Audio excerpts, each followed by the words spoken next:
2, versículos 42, 43, 44 ou 47, nós estaremos lendo. Meus irmãos, nessas duas quintas-feiras, tanto hoje como a próxima, nós estaremos falando, estudando um pouco sobre o avivamento. Às vezes nós temos uma ideia muito simplória, até mesmo muito individualizada sobre o que é avivamento. Nós ouvimos falar tanto sobre avivamento aqui, avivamento lá, mas quando a gente lê os Atos dos Apóstolos, principalmente esse livro que é fantástico, que fala sobre muitas ações do Espírito Santo, nós vamos percebendo que a vida dessas pessoas que foram impactadas pelo Espírito Santo de Deus, não apenas tiveram a sua vida espiritual movida, transformada, mas como também tiveram a sua vida social também transformada.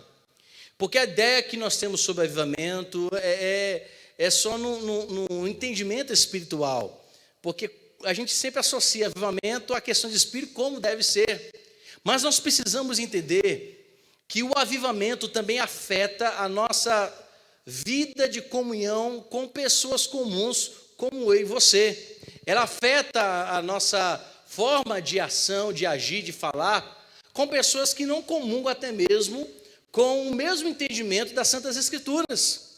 Nós vamos perceber que o avivamento é muito mais do que uma ação do Espírito Santo que fortalece o Espírito, mas também traz o entendimento de sermos bênção para a sociedade. Assim como a igreja, ela precisa sempre ter esse entendimento. Então, mas parte de algumas coisas, algum princípio, alguma diretriz, o início de tudo isso. E é claro que o avivamento é algo exclusivo do Espírito Santo. Não é o homem promovendo o avivamento que ele vai realmente mover pessoas a terem uma vida transformadas. E quando a gente olha principalmente para o profeta Joel capítulo 2, que quando ele fala que as pessoas deveriam converter, e o sentido ali é mudar a direção mesmo, é como quem está aprendendo a dirigir na autoescola, ou até mesmo quem já aprendeu a dirigir, quando chega na autoescola, se a pessoa ela não tem um hábito de converter, ou seja, mudar a direção para a direita, ela tem que fazer essa mudança em L. Só que a gente está tão acostumado que a gente já entra de vez, né? A gente entra com o carro fechando. Mas o certo é entrar em L. Só que a gente está tão acostumado a dirigir do nosso modo, e quando a gente vai para uma autoescola, sermos ensinados da forma correta, a gente estranha. É como muitos acham que quando o carro está para parar, a primeira coisa que tem que fazer é apertar a embreagem. A primeira coisa é apertar o freio devagar, depois a embreagem vem. Mas estamos acostumados com medo de o carro estancar, né, parar, desligar, que a gente mete o pezão lá na embreagem, né, que é justamente o pedal que faz mudar a marcha, e depois a gente coloca o pé no freio com medo de ficar ali parado e de repente o nervosismo, alguém buzinando, principalmente nós aqui de Campina Grande, que amamos uma tal da buzina. Ou o povo para gostar de buzina, né? Então o povo pentecostal mesmo, né, gosta de... O sinal mal abriu, o povo já está buzinando antes do sinal abrir. E aí da pessoa se demorar, recebe a buzinada. Então, são costumes que nós adquirimos, ou hábitos que temos, mas quando a gente olha para a palavra do Senhor, nós vamos perceber que a santidade, nós vamos perceber que a purificação dos nossos pecados não é apenas para ficar no âmbito espiritual, ela precisa ser exercida na nossa vida social. Porque vida espiritual, ela não diz que somente devemos dar glória a Deus na igreja, que apenas temos um tempo específico para glorificar o Senhor, mas nós vamos percebendo que o avivamento, ele move muito mais do que uma adoração dentro da igreja, do que dar glória a Deus e levantar as mãos dentro da igreja. É uma ação que é percebida também pela sociedade, é uma ação espiritual que é percebida pelos vizinhos, é percebida pela família que não é cristã. Ela realmente, meus irmãos, envolve a todos. E quando nós temos uma igreja viva, uma igreja cheia do Espírito Santo, uma igreja que se preocupa com a palavra, uma igreja que realmente vive a palavra do Senhor, e a gente vai sempre tendo essa intimidade com Deus da palavra, o que a sociedade vai ver? Aquela igreja é uma igreja diferenciada. Mesmo que essa igreja, ela possa até passar por problemas, mas o foco para a sociedade não são os problemas dessa igreja, é o que o Espírito Santo está movendo na vida de todos os congregados. Nós vamos perceber que essa ação, ela ultrapassa as paredes, ela chega nos lares, como nós dissemos, isso é muito visível no trabalho, é visível na rua.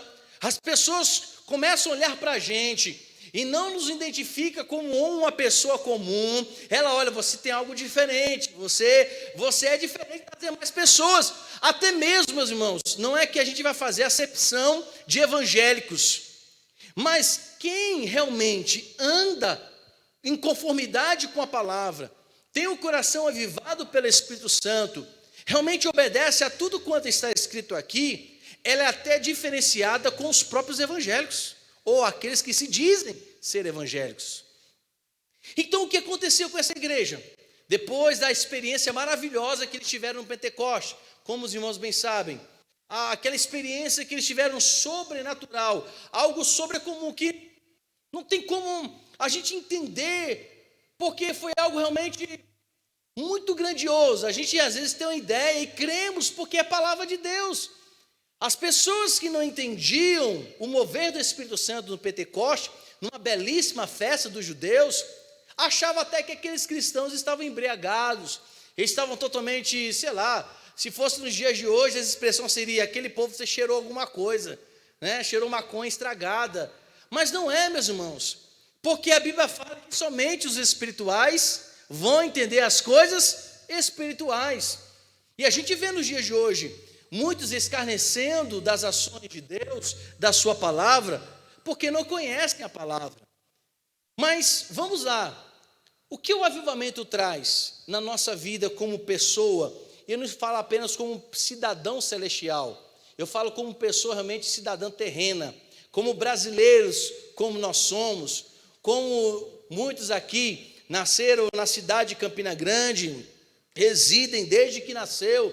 Mas vamos lá, meus irmãos, Atos capítulo 2, versículo de número 42, está escrito, e perseveraram o quê? Na doutrina dos apóstolos, e na comunhão, e no partir do pão, e nas orações.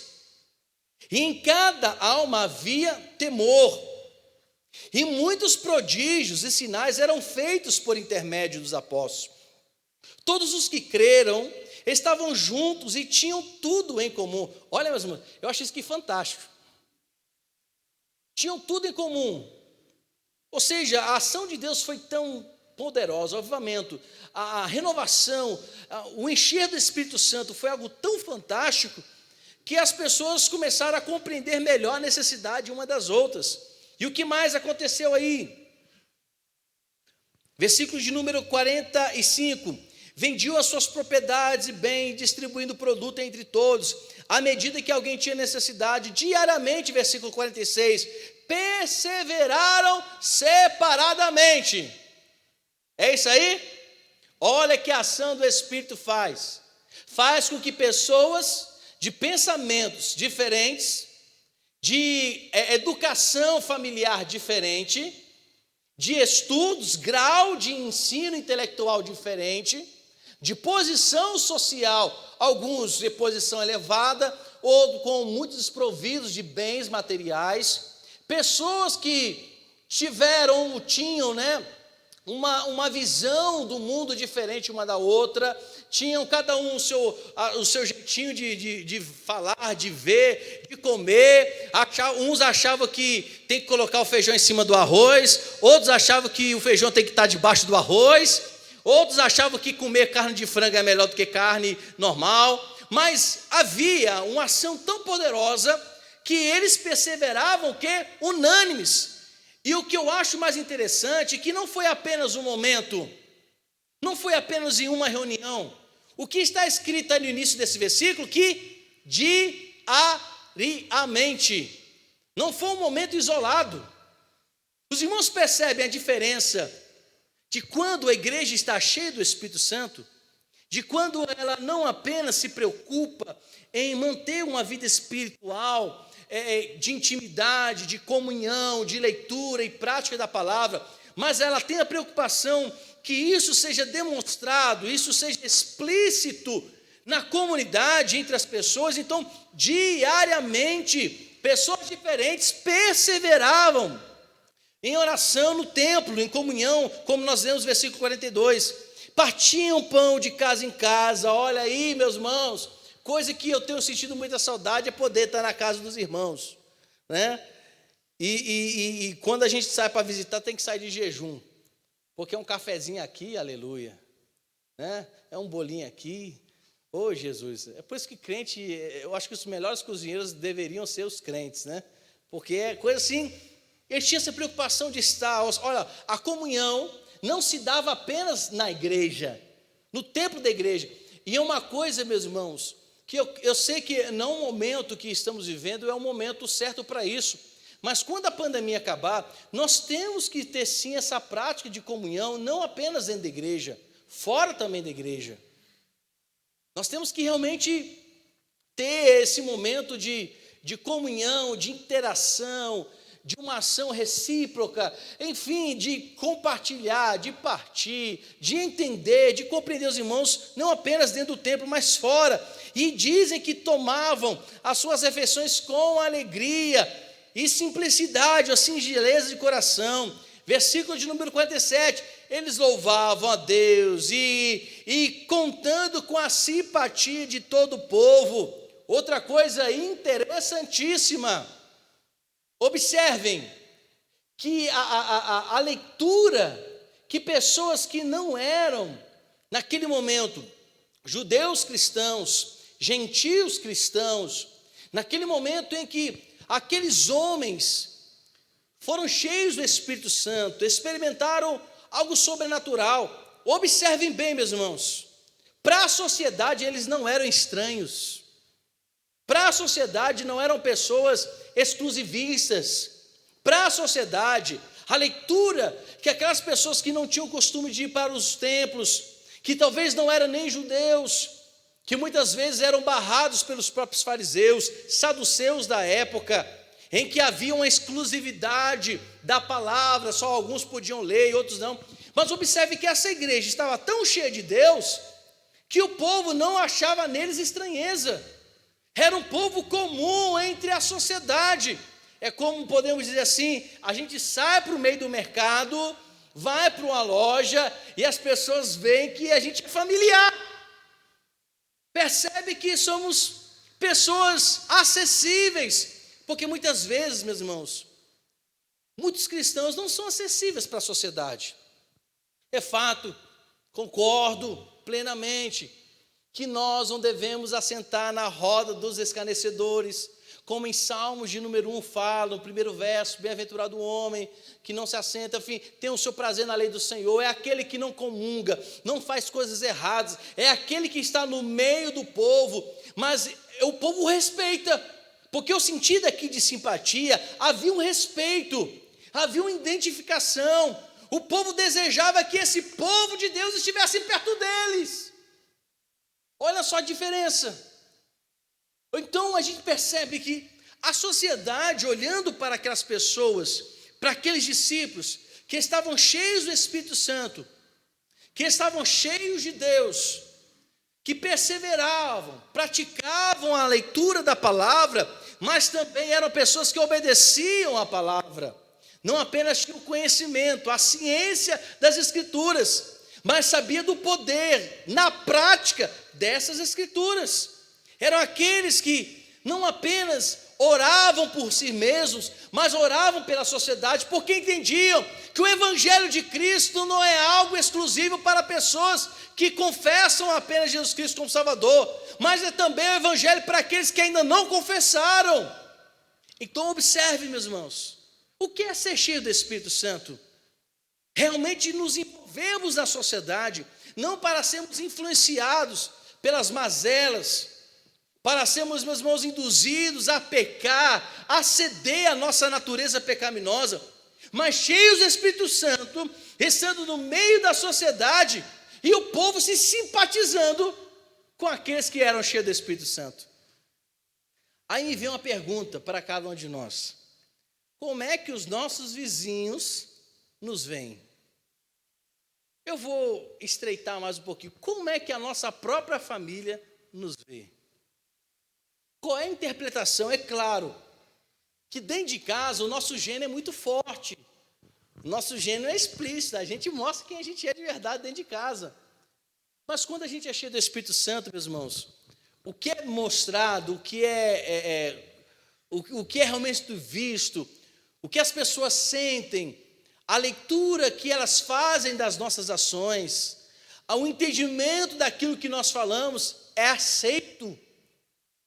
E aceito de uma forma natural, porque observem bem, eles caíam na simpatia. Ou seja, as palavras, as ações desses discípulos eram aceitos pela sociedade. E podemos dizer até mesmo por aqueles que, na sua ignorância, não por falta de conhecimento, mas a forma orgulhosa de achar que são melhores, aceitavam também. Porque o que ocorreu no meio deles não foi uma ação natural de um homem, não foi, meus irmãos, um curso, né, como se muito dá, um curso de coach, né, que o pessoal fala, chega lá, o líder, fala, olha, se você fizer isso, você faz aquilo. Não eram, meus irmãos, palavras de motivação, não eram palavras motivacionais, eram palavras divinas, agindo no sangue desses discípulos, agindo no coração desses discípulos, agindo na mente desses discípulos. Então isso que acontecia, eles caíam na simpatia do povo. E o que acontecia? Qual era o resultado de tudo isso? Aí diz na parte final do versículo de número 47, e fala, enquanto isso, quem é que trazia as pessoas para serem salvas e cultuar nessa igreja? Quem era, meus irmãos? Era o pastor? Era? Os oficiais da igreja? Era a liderança do departamento? Era o departamento de missões, de evangelismo? O próprio Deus se encarregava de mandar as pessoas para ouvirem e serem impactadas pela palavra do nosso Pai. Porque a igreja, os membros dessa igreja, não apenas foram impactados espiritualmente, mas as suas emoções e a sua vida social foram impactadas pela ação do Espírito Santo. E quando nós olhamos para o que é avivamento, e como nós precisamos buscar o avivamento, aí você pergunta, pastor, esse momento que nós temos vivido na nação, é momento de buscar avivamento? É sim, meus irmãos. É justamente nessas horas que precisamos ser urgentemente reavivados, receber uma virtude poderosa do nosso Deus pelo Santo Espírito. É neste momento em que a igreja necessita ser sacudida pelo poder de Deus. Para quê? Não apenas espiritualmente sejam fortes, mas que sejam para a sociedade um exemplo nítido da pessoa de Cristo, representantes, embaixadores do reino, que apresentam o reino eterno, mas mostram socialmente o que é ser um verdadeiro cristão. Agora, o que tem acontecido hoje? Escândalos no meio do povo de Deus, porque falta o quê? Avivamento. Então, o que é avivamento? Será que, meus irmãos, é uma série de reuniões especiais, ou uma extravagância que podemos achar que é emocional? Será que esse avivamento que estou falando, ele é um encontro específico de uma conferência? Então nós percebemos que quando, uma igreja ela é impulsionada pelo Espírito Santo, ela é cheia de Deus, e quando nós precisamos realmente ser avivado, e esse significado que nós queremos trazer, não é uma dupla interpretação de que as pessoas aqui do Nordeste entendem uma coisa sobre avivamento. Se a gente for lá para o sul do país, os sulistas entendem uma forma de avivamento. Se a gente for para o centro-oeste do nosso país, tem pessoas, igrejas que têm uma visão diferente de avivamento de nós nordestinos. E pode ficar tranquilo que ainda vou aprender a falar dia e direito, bem nordestino. Mas observe bem que o nosso Brasil está cheio de conceitos individuais, regionais, locais, da interpretação do avivamento. Aí muitos acham que avivamento, ele é promovido por um evento. É claro que a gente busca, como nós estamos aí para o dia 1º, indo buscar avivamento, renovação, despertamento espiritual. Mas precisamos entender, meus irmãos, que o avivamento não deve ser de forma nenhuma interpretado de uma forma regional, porque não é uma ação humana, não é um conceito de pessoas que se reúnam e dizem assim: avivamento é isto, avivamento é uma reunião de oração, uma vigília, porque avivamento, como nós dissemos, é algo exclusivamente divino. É como o Espírito Santo desceu para Pentecostes. Aprove o Senhor Deus escolher o dia de Pentecostes para que o seu Espírito Santo seja derramado. Mas isso não significa que o Espírito Santo apenas se deteve na geografia do Pentecostes ou numa festa específica. Aquilo ali, meus irmãos, era um anúncio para toda uma população, para todo um povo que buscasse o Senhor, receberiam também revestimento. Só para falar em língua estranha? Para mostrar para todo mundo que é espiritual? Não! Para mostrar à sociedade que ter o Espírito Santo, que ser cheio de Deus, a sua palavra, não é apenas algo espiritual, que é muito importante, e é isso que nós buscamos, sim. Mas ele precisa ser o quê? Mostrado, executado, vivido socialmente, na convivência, na forma como falamos, na forma como pensamos. Ela vem dos céus, move a igreja, e a igreja cheia move a sociedade. E com esse mover do Espírito Santo, muda todo o contexto de uma sociedade, de um país inteiro. Quando nós vemos que muitos interpretam assim, nós não podemos cair, meus irmãos, nessa forma habitual de nós entendermos sobre avivamento. Como nós dissemos, muitos acham que são encontros. Nos Estados Unidos, meus irmãos, por muitas vezes, eu não tenho acompanhado atualmente, mas por muitas vezes, nos próprios Estados Unidos, que é um berço também de um protestantismo, totalmente influenciado pela palavra do nosso Deus, muitos achavam que eram reuniões agendadas. Quantas reuniões nós ouvimos falar, fulano de tal vai pregar, vai ter o poder do Espírito Santo, as pessoas se reuniam ali, recebiam forças, mas só ficava nisso. Então nós temos que ir muito mais além. O avivamento, ele é aplicado sim, no âmbito espiritual, mas ele também é revelado no âmbito de vida, de convivência, de palavra e pensamento. Porque uma pessoa que é cheia do Espírito Santo, ele tem mais sabedoria no falar, ele tem mais resistência, por incrível que pareça, mas é sim. A resistência de quem está cheio do Espírito Santo não é uma resistência apenas física, porque uma resistência física também depende muito das ações emocionais do ser humano. Se emocionalmente a pessoa está fraca, fisicamente isso é afetado também.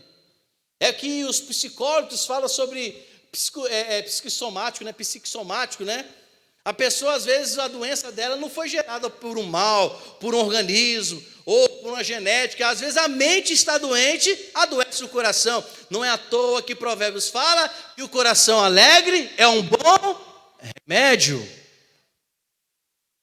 Então, quando nós olhamos para o avivamento, não é uma extravagância emocional, não é, meus irmãos, o que às vezes nós vemos, infelizmente, muitas igrejas exagerando nas ações. Às vezes nem tanto é poder de Deus, é demonstração de santidade, é demonstração de poder. E às vezes o que está ocorrendo ali, nem Deus está ali. São às vezes igrejas que muitos líderes abriram as portas e colocaram igreja evangélica, mas estavam em rebeldia. Eram pessoas que falaram o seguinte: não, eu vou fazer a igreja funcionar do meu jeito. E não é assim que funciona a igreja de Cristo. Porque o que Paulo fala em Colossenses, quem é o cabeça da igreja?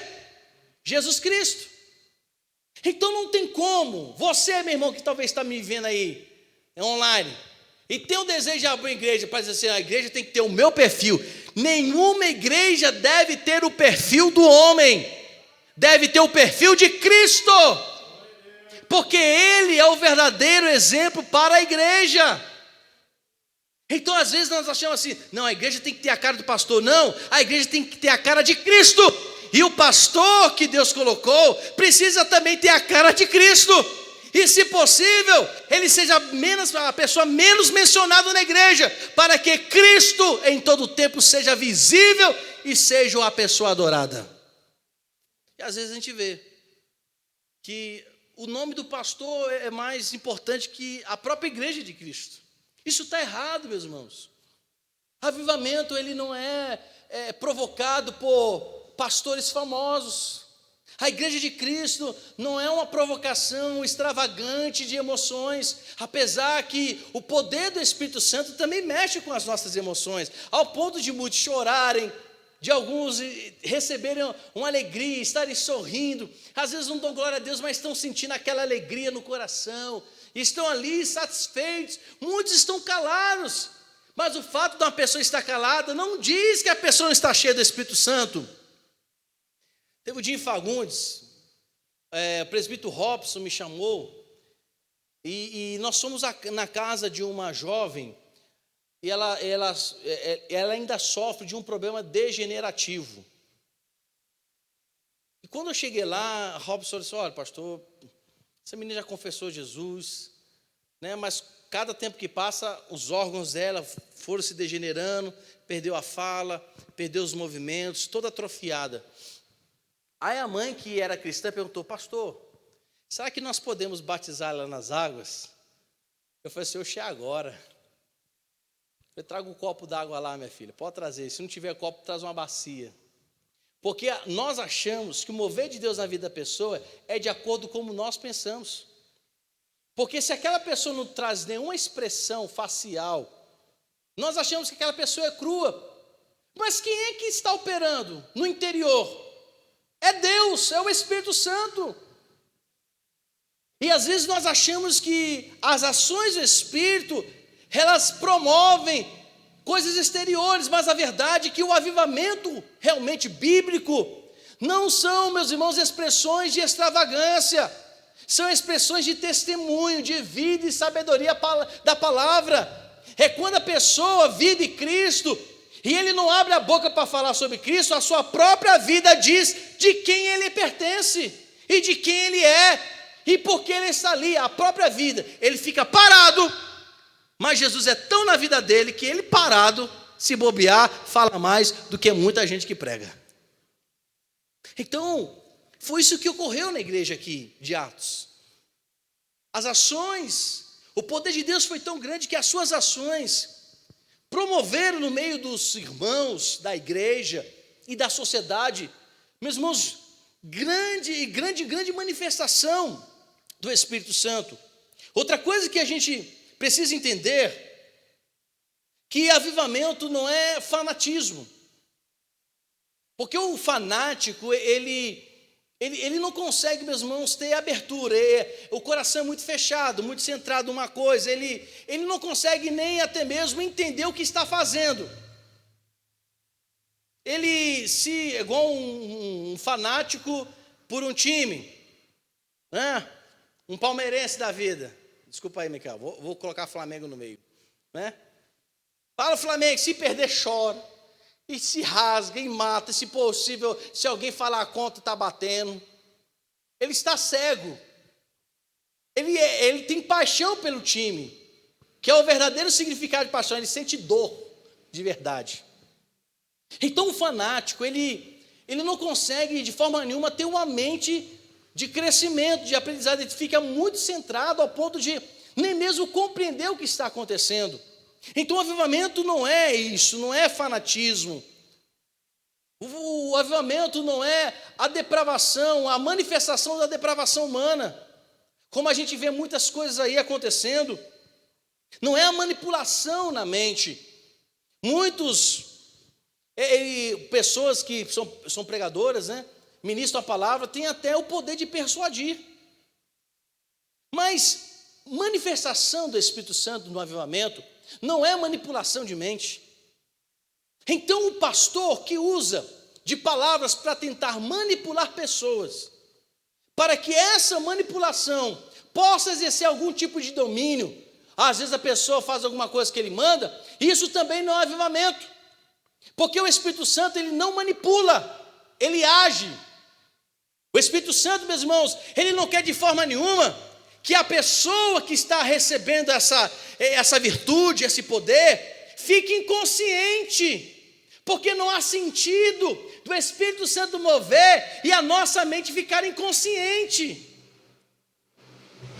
Porque o que Paulo diz em Coríntios, que a nossa oração não deve ser apenas espiritualmente falando, mas ela precisa ter razão.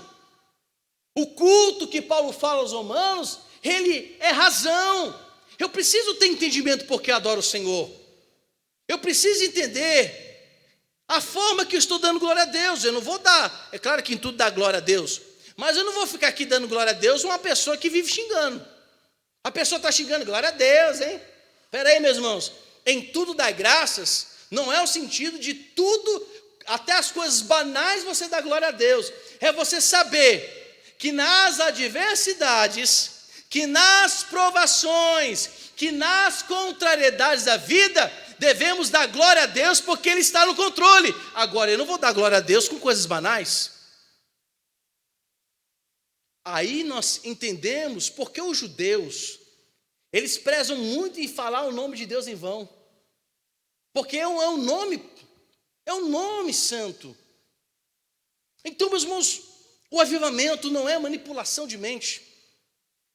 Observemos que os discípulos, quando foram cheios do Espírito Santo, as mentes deles não foram manipuladas, foram transformadas, porque havia entendimento no que eles estavam fazendo.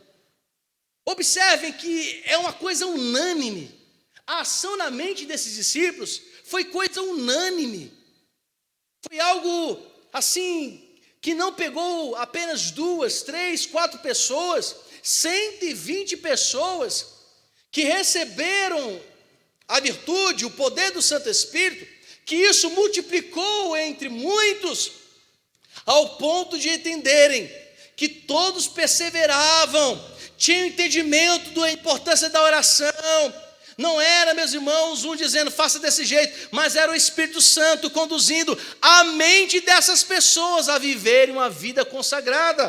Aí nós entendemos que Paulo escreve aos Gálatas, quando ele está dizendo lá, falando sobre as questões de alguns judeus, alguns gentios, sobre a vida comum da igreja que devia viver, a maneira como a igreja devia se portar, que eles não podiam de forma nenhuma usar o seu corpo para se inclinar à carne. É por isso que eles falam sobre a questão do poder da carne, que eles deviam buscar o fruto do Espírito Santo, que eles deviam não se encher de vinhos, que a carta de Efésios também fala. Observe bem que Paulo, quando fala sobre o poder do Espírito Santo, quando ele está falando sobre o reino divino, ele fala de uma forma que todos entendem. Não que todos sejam manipulados pela palavra, mas que tenham um entendimento pleno dessa palavra, porque quem verdadeiramente tem o entendimento pleno, conciso, substancial, envolvidos com as santas escrituras, entendendo que essa espada é vida para nossa conduta espiritual, emocional e física, pessoas vivem melhor, as pessoas têm consciência do que fazem, testemunham Cristo verdadeiramente, não se tornam pedra de escândalo. Isso tudo se faz o quê? Racionalmente, entendendo, conhecendo e praticando a palavra. Então o avivamento não é manipulação. Nós temos que entender, meus irmãos, já partindo para o nosso término, o avivamento é algo que precisa ser tão impregnado no nosso coração, o avivamento bíblico, que além de trazer fortalecimento, edificação espiritual, traz equilíbrio emocional, E uma coisa que principalmente nós brasileiros que precisamos é de inteligência emocional. O brasileiro usa pouca inteligência emocional. É impressionante. A gente muitas vezes não sabe lidar com as nossas emoções. Você pode ver, meus irmãos, que muitos não usam. E o que a palavra de Deus faz? É apenas uma palavra para o fortalecimento espiritual? Não. A palavra, quando é exercida, praticada na nossa vida, ela é também equilíbrio emocional. Quando Paulo fala em Romanos 5, quando ele fala, justificados, pois, pela fé, temos paz com Deus na pessoa de Cristo Jesus. E não apenas nos gloriamos na glória de Deus, como também ele continua falando no versículo 5, que a pessoa consegue se gloriar na própria tribulação.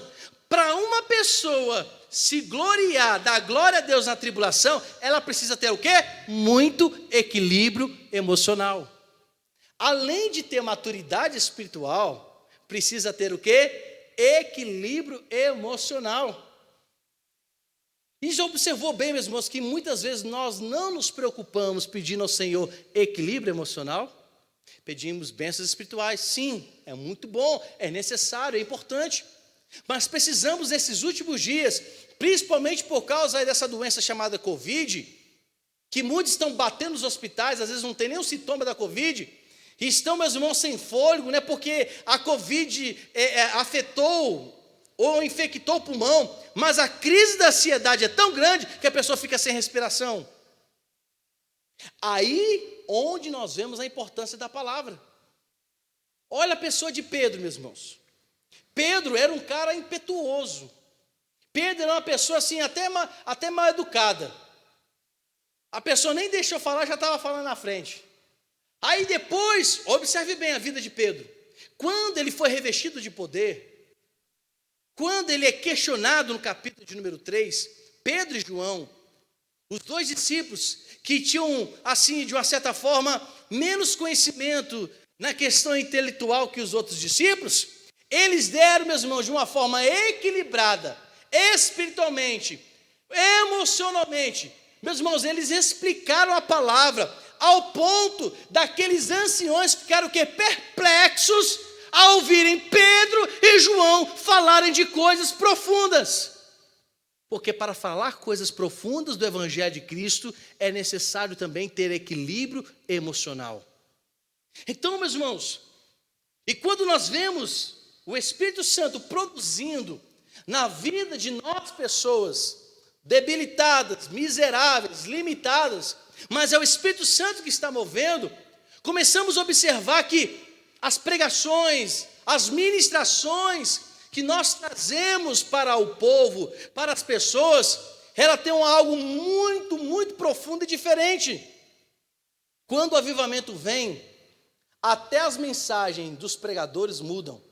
E aqui rapidamente, eu quero falar sobre o que o avivamento faz e qual é a mensagem que este avivamento deve trazer, principalmente aqueles que ministram a palavra e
as palavras da boca do pregador entram nos ouvidos dos presentes e produzem o resultado normal ou esperado.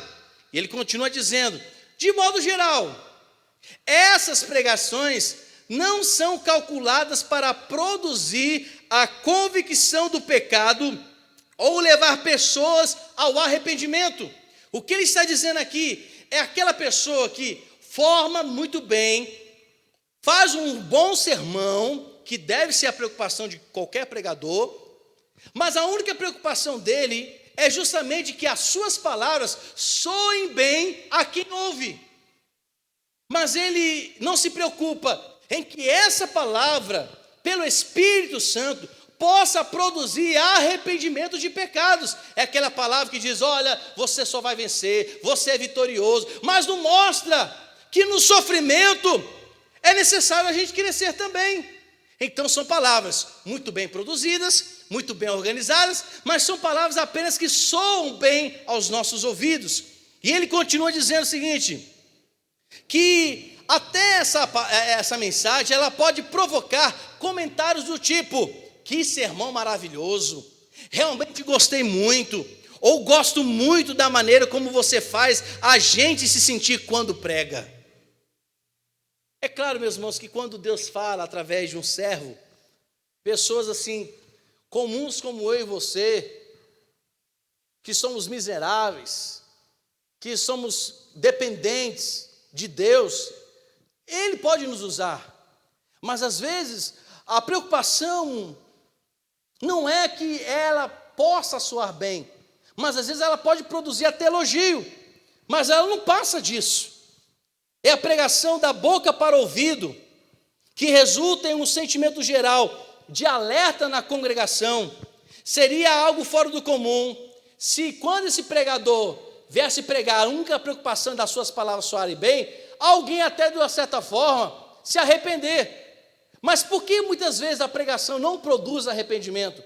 Porque a preocupação dela não está no poder do Espírito Santo, é que as suas palavras soem bem, que elevem o ego do ser humano, mas não lhe mostra o caminho do arrependimento. Quando a gente olha para Atos, nós vamos observar que esses homens, além de se preocuparem em conhecer a palavra, eles queriam pregar a palavra pelo poder do Santo Espírito. Não foi assim com Pedro? Pregou, meus irmãos, um único sermão.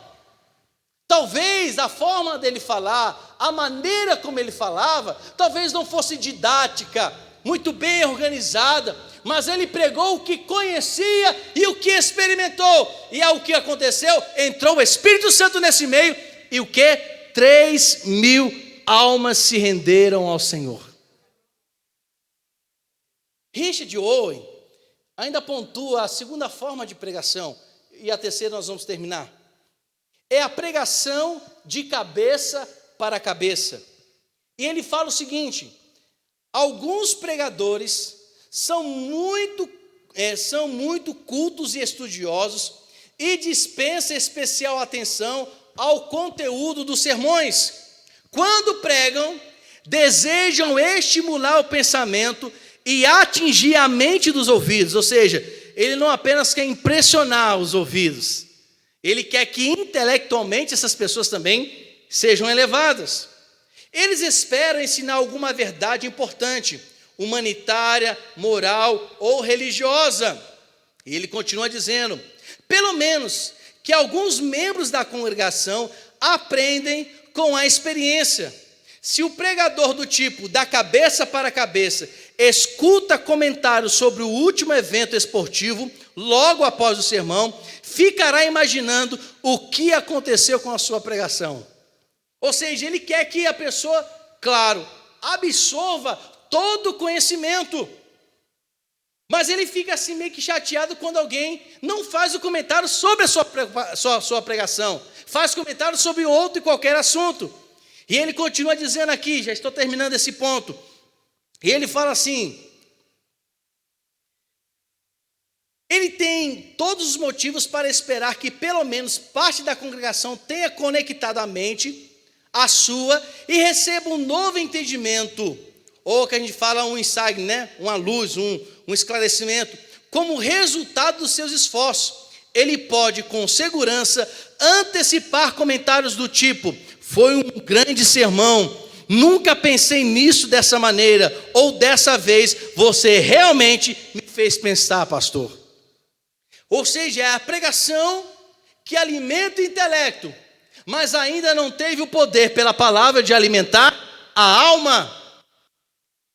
Aí essas pessoas que, também é importante, nós temos o nosso intelecto alimentado pela palavra, mas a pregação não pode apenas ficar baseada na intelectualidade, ela precisa atingir a alma, porque a nossa alma é sedenta, necessita de Deus.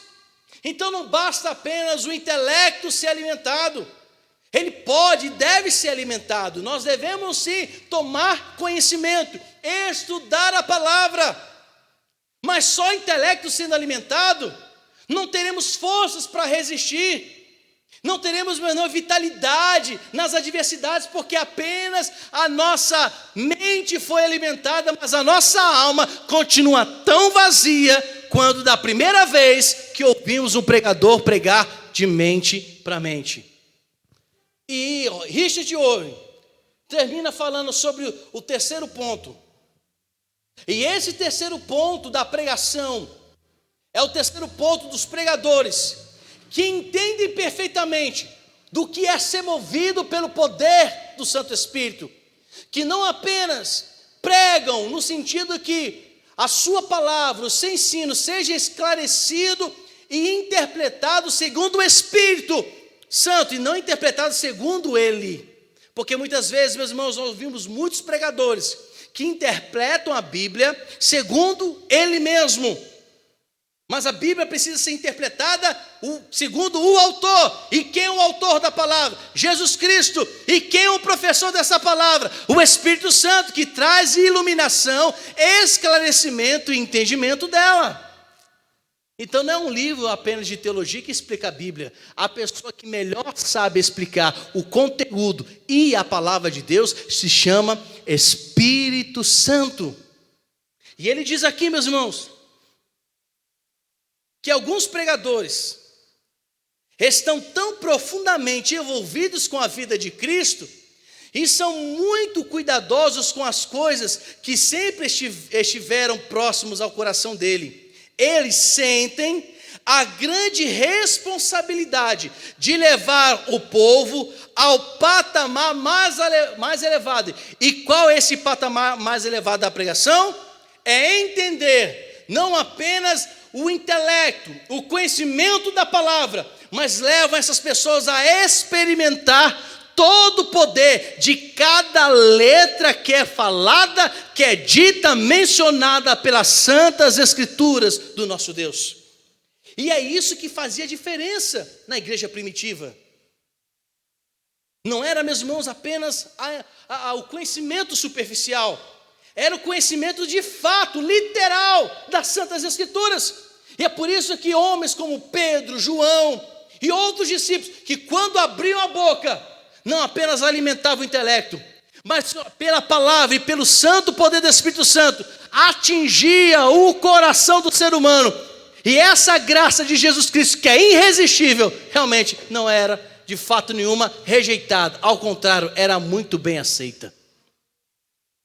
E ele fala o seguinte: não é incomum que esse tipo de pregador passe longas horas na preparação dos sermões e depois horas mais longas ainda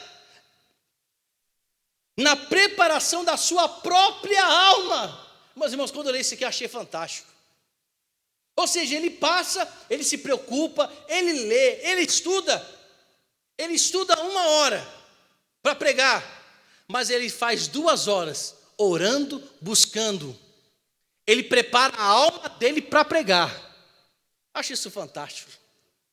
E como a gente precisa, meus irmãos, entender isso? Por que hoje em dia nós não somos mais avivados? Porque até mesmo quando a gente vai ler a palavra, a gente quer ler por desencargo de consciência. Assim, hoje eu li um texto da palavra e fica satisfeito? Não!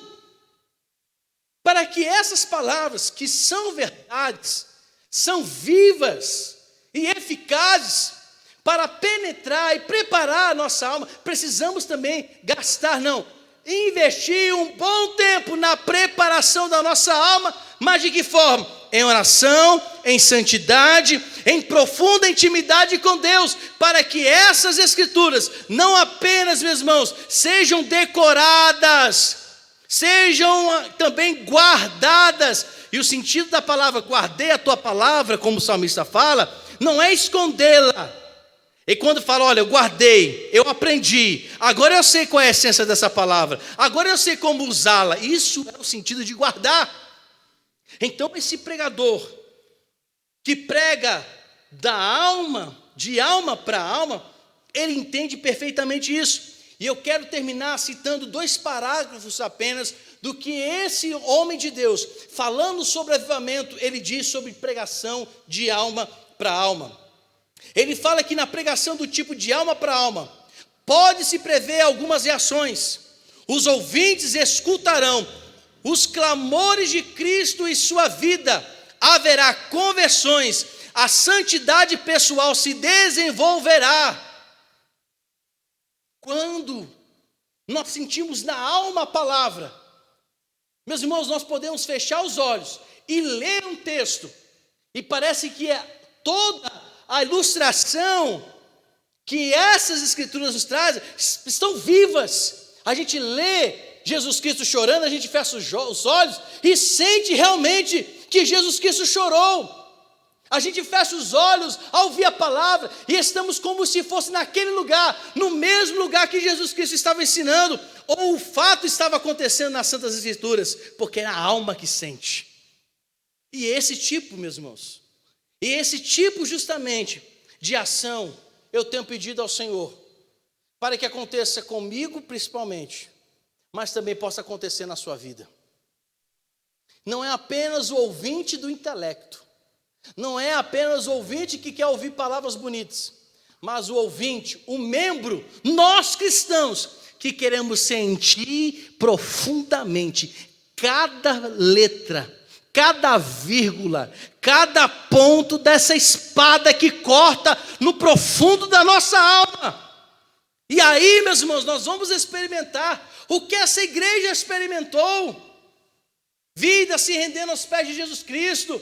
E não precisava, meus irmãos, de muitas palavras articuladas, não. Palavras simples eram poderosas para mudar toda uma sociedade. E não era à toa que este povo de Deus caía na simpatia de todo o povo. Quinta-feira nós falamos mais sobre avivamento.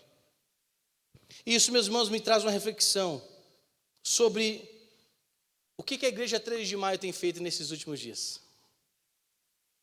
Qual tem sido a característica desta igreja? O que estamos fazendo aqui? Estamos apenas por desencargo de consciência? Ou porque nós queremos sentir cada letra, cada soar daquilo que nós lemos e viver plenamente o que nós temos conhecido? Oh, meus irmãos, quando nós entendemos isso, seremos pessoas bem melhores, seremos pessoas mais acionadas pelo Espírito Santo e veremos mais pessoas que nós não tínhamos o conhecimento ao nosso lado, cultuando ao mesmo Deus, no mesmo Espírito, no mesmo entendimento, no mesmo propósito e na mesma ação. Mas para isso, verdadeiramente, precisamos sempre buscar o avivamento. Porque o avivamento que Deus, pelo seu Espírito Santo, quer trazer, não é o mover que o homem promove, mas é a disponibilidade de homens que desejam realmente. E se formos impactados, mudaremos, seremos instrumentos de Deus para mudar as gerações. Seremos instrumentos de Deus para mudar a nossa vizinhança. Seremos instrumentos de Deus para mudar, meus irmãos, a família. Seremos instrumentos de Deus para mudar essa nação chamada Brasil. Porque não é a economia que vai trazer boa coisa aqui. Muitos estão olhando para o homem, mas nós temos que olhar para aquele que é Senhor dessa nação, Jesus Cristo, e sermos movidos pelo Espírito, que é chamado de Santo, Santo Espírito de Deus. Amém? Vamos colocar em pé, em nome de Jesus.